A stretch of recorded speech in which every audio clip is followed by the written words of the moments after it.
Welcome to Start Here, a very special mini-series within SugarMamma's Fireplay that is designed just for you. This is your safe space where you can ask me questions, you can share your financial challenges, and together hopefully we can break through any fears or mental blocks holding you back from getting started. So whether you're feeling completely overwhelmed, simply stuck, or unsure of where to begin, this is the perfect series for you where I can provide you with honest, practical and empowering guidance to help you take the first steps towards building financial clarity and confidence in your life. Here's how it works. Simply send me a DM on Instagram at SugarMammaTV or if you like at Canna Campbell Official. Introduce yourself and let me know what you needed general advice on. And in each episode of Start Here, I personally promise to inspire you, most importantly to educate you and inform you, but best of all, empower you to start thinking critically, take the right action, and start moving in the best direction today. So let's get started.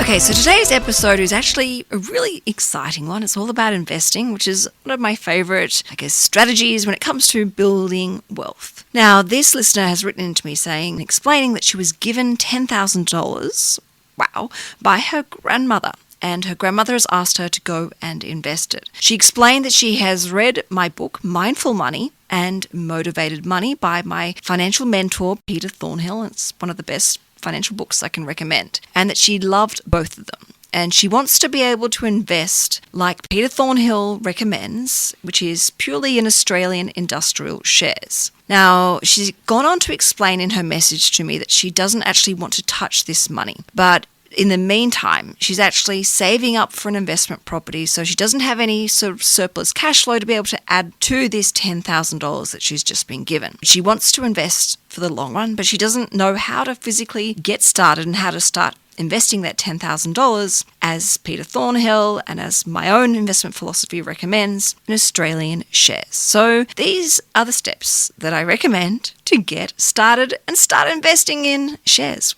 Not only my favorite strategy to building wealth, but also my favorite investment asset. Now, first of all, can I just take a quick moment to, number one, say, how lucky are you? I mean, gosh, that's amazing. Being given $10,000, given in such a kind way, obviously unconditionally, but knowing that you are interested in investing and you're taking your financial freedom and independence seriously. I think it's just such a beautiful gift. I also want to obviously remind you that this is general advice only. I'm never going to recommend you must invest or you should invest, or I recommend you invest in this stock or this share or this listed investment company. Everything here is obviously under general advice only and for educational purposes, so please bear that in mind. And, on this topic of investing in shares, I want to remind you and everyone else listening, shares are a long-term investment. Yes, people do make quick, hot money in a short period of time, but it is a long-term investment vehicle. When I say long-term, I'm talking 10 years, if not indefinitely. And my investment strategy is buy and hold long-term. I never intend to sell. Also, there are very high levels of market volatility when it comes to shares. You will watch your share portfolio bounce around like a yo-yo. So please understand what you're investing in, the pros and cons, the risks, the costs, and of course, the opportunities and the benefits before you make any major decisions. It's really important. Shares are something that you think, I don't need this money for a very, very long time. I'm not going to touch it. I would never recommend, for example, someone uses their deposit money and invests it in shares. That is fraught with danger. But okay, enough of the warnings and the disclaimers, and now you understand how protective I am and how much I care about you making great decisions. Let's get cracking with Start Here. How do we get started with investing in shares? All right.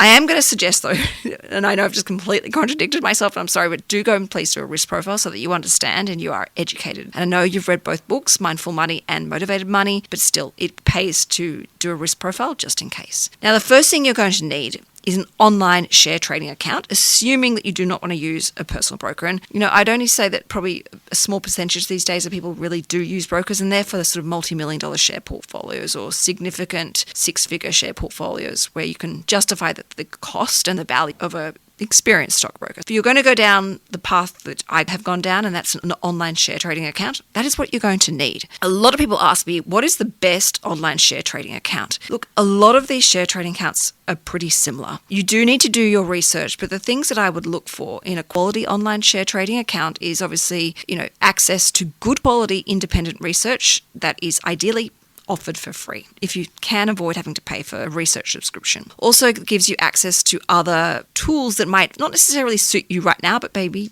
in a couple of years' time, such as, margin lending. That also, this online share trading account should give you tax tools, because each financial year, you've got to obviously do your taxes, and if you've made any capital gains or you've received dividends, you want to be able to access that information quickly and easily so you can lodge your tax returns on time and obviously make sure that they are accurate. I also recommend that you find an online share trading account that has a great community where you can talk with other members, people who are on a similar investment plan as you, and can inspire you and motivate you along the way. And most importantly, making sure that whatever online share trading account you use, it's really easy to use. It's intuitive. You do not want to be confused and hitting the wrong button and then panicking and having to make a 1-800 phone call to say, can you cancel this order? I hit the wrong button. On that note, you want to make sure that it's mobile phone friendly.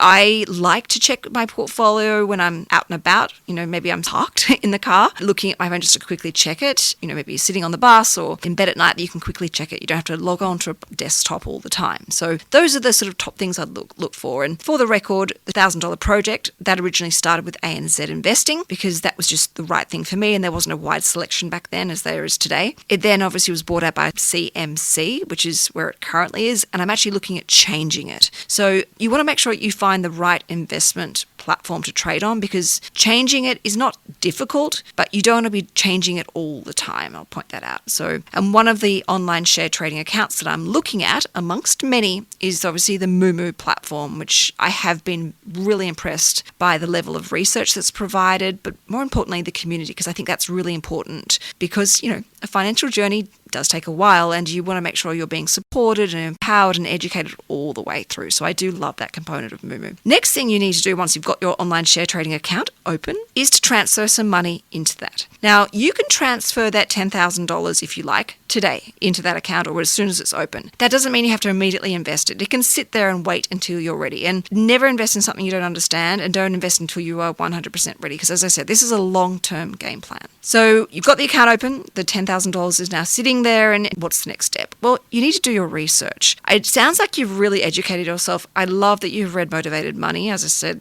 it's one of my favorite books when it comes to investing, and anyone that's on a fire journey, I can't stress the importance of this book and the value of this book. So assuming, if I go by your message to me, you want Australian shares, and if you loved Peter Thornhill's strategy, you love Australian industrial shares. Now, in Peter's book and in Mindful Money, and actually in my next book that I'm currently writing, Financial Freedom, I really talk about the value of listed investment companies. And this is what Peter Thornhill really stresses about, is such an easy way to invest. So I'm going to assume that because you like those books, that you want to invest in listed investment companies. And for those of you who aren't sure what a listed investment company is, also known as LICs, they are basically pre-diversified investment portfolios that you can buy in literally one transaction. So if you wanted to, you could invest in one listed investment company and know that that $10,000 is immediately invested across, say, 80 different companies or 100 different companies, and covers, 14 different sectors, so that you have that immediate diversification in literally one simple transaction. And,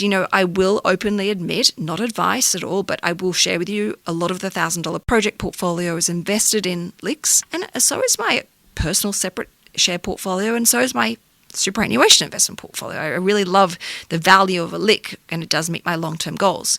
Also the benefit of a listed investment company is it takes out that stress as to when to invest. A lot of people, have got the money in their share trading account, but they aren't ready to pull the trigger yet because they worry that the market's too expensive, or they think the market's too cheap and that there's more corrections and pullbacks, coming next month or next week, and they just sort of sit on the fence, and before they know it, the market's recovered and now the market's back to being expensive again. When you invest in a listed investment company, such as Argo, such as Whitefield, this is all taken care of by the fund, the management team behind the listed investment company. Also, with most listed investment companies, you have the access of franking credits, particularly when they're invested in Australian industrial shares. So there's some really great tax credits that come your way. And you are outsourcing all of those complicated, overwhelming analysis paralysis decisions to an expert. If you've ever heard my interview with Angus Glusky, who's the CEO of Whitefield, one of Australia's oldest listed investment companies. It's been going for over 100 years. They will talk to you about the investment strategy and their returns, and their consistent returns, and their consistent growing dividends. So there's a lot of,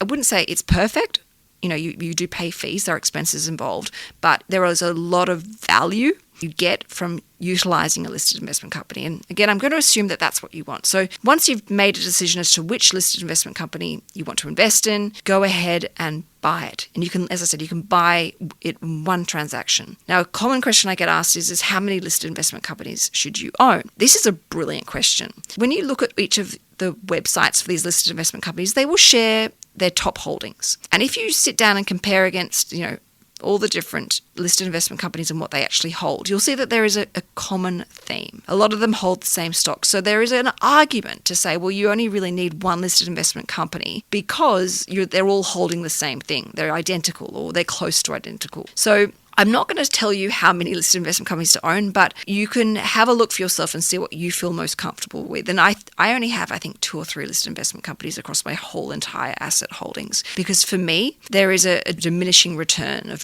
a diversification, because why would I need to hold 3 different shopping baskets when they all have the same or very similar? So, I am a fan of listed investment companies, and I don't need to diversify across 6 or 7. I'm happy with my top 3. Now, once you've gone ahead and you've invested that $10,000, or perhaps you've invested it in parcels of, say, $3,000, $3,000, $3,000, and then $1,000, or vice versa, or $5,000 and then another $5,000, or perhaps you did it in one big hit. Congratulations, you're now a shareholder and you are now entitled to dividends, growing passive income streams. I'm so excited for you. It's huge. And it's funny, when I have helped people buy shares and I've sat with them where they've bought their first parcel of shares, they've laughed going, oh my God, that's it? It's so easy. Why was I so stressed? Why did I waste so much time? And they can't wait to get going again and invest more shares. It's so exciting. It's empowering. It's liberating. It's almost euphoric. Anyway, back to the practical side. So once you've bought your shares and you're officially a shareholder, you're officially an investor, and you have a share portfolio, you can proudly say, you're going to get some paperwork in the mail. And that paperwork is going to be where they ask for your tax file number. They're also going to ask for your bank details, and they're also going to ask for your dividend instructions. Now, of course, you must give them your tax file number, otherwise your dividends could be taxed at the top marginal tax rate. So please make sure you fill out that paperwork quickly. Of course, submit your bank details, because if some dividends need to be paid to you, they need to know that they're paid to you quickly and into the correct bank account. Now, one little thing I will add in here is you might want to set up a separate bank account for those dividends only, so that you don't accidentally spend those dividends. And it will also help you, build up those dividends if they can't be reinvested, which I'll come to in a second, because you can add them, watch them up, and then manually go and buy more listed investment companies, or buy more listed shares in that listed investment company. So if you can, try and put your bank details as a separate bank account for all of your dividends away from your spending money. Trust me, it is quite likely that you will accidentally and innocently go and spend those dividends because you haven't realized where they've come from. So next thing is, obviously, you need to submit whether you want a dividend reinvestment plan activated or not. Now, not all listed investment companies offer this, and some will offer a bonus share plan, which you can also enroll in should you wish. But if they do offer a automatic dividend reinvestment plan, I strongly suggest seriously considering this. The reason why is it means instead of say it's yielding 5%, instead of them paying you $500 into your separate bank account, instead you get to buy more units in that listed investment company, which can obviously allows the power of compounding interest to work its magic for you and allow that portfolio to grow, which is one of your goals. And it is very much, adds an element of set and forget, because you never really need to do it. And you have the additional benefit of not having to pay brokerage every time you want to buy shares. So I really love this idea of automatic dividend reinvestment. It takes out the stress. It's one less bit of life admin for you to have to do. And, it does really help the portfolio grow. And I owe a lot of the $1,000 project portfolio to these automatic dividend reinvestment plans. That's how it's, worth over $300,000 today, and which literally started with literally $1,000. I will say this, you also do need to track your dividends for tax. Even though you may choose to tick that box for a full dividend reinvestment, you still have to pay tax on that. So that's why I said that online share trading account, if it has tax tools, tick, tick, tick, I love that, because that's going to make it easier for when it comes to tax return, because you'll have to declare those dividends. Even though they may have been reinvested, you still have to pay tax on them. But because you've invested in listed investment companies, and hopefully they have franking credits and it's 100% franked, you'll have some tax benefits along the way, and hopefully you don't have to pay any tax on that. Unlike you have to pay tax on, say, interest that you may have earned with that money in a bank account. So that is essentially the steps you need to do to get started. Start building your portfolio portfolio. But it doesn't just stop there. I am really passionate about you starting this plan of building up an investment portfolio. I know you've mentioned you're saving up for an investment property, which is brilliant, but I want to help inspire you to keep going with this shared portfolio and this part of your overall wealth creation strategy. So can I recommend that in the meantime, you make sure you pay attention to your superannuation as well. You understand the power of salary sacrificing and working out whether that's appropriate for you or not. You understand how much money you potentially need to retire, and you know what the potential gaps are, and you're doing the things today to help minimize those gaps or completely eradicate those gaps. Can I also suggest that you do pay attention to this share portfolio? I know you want something that's set and forget. You don't want to spend this money, you don't want to touch it, you just want to leave it there for the next 10, 20 years or so. But can I gently recommend that you do pay attention to it? And you pay attention to it with a sense of nurturing it so that it can grow.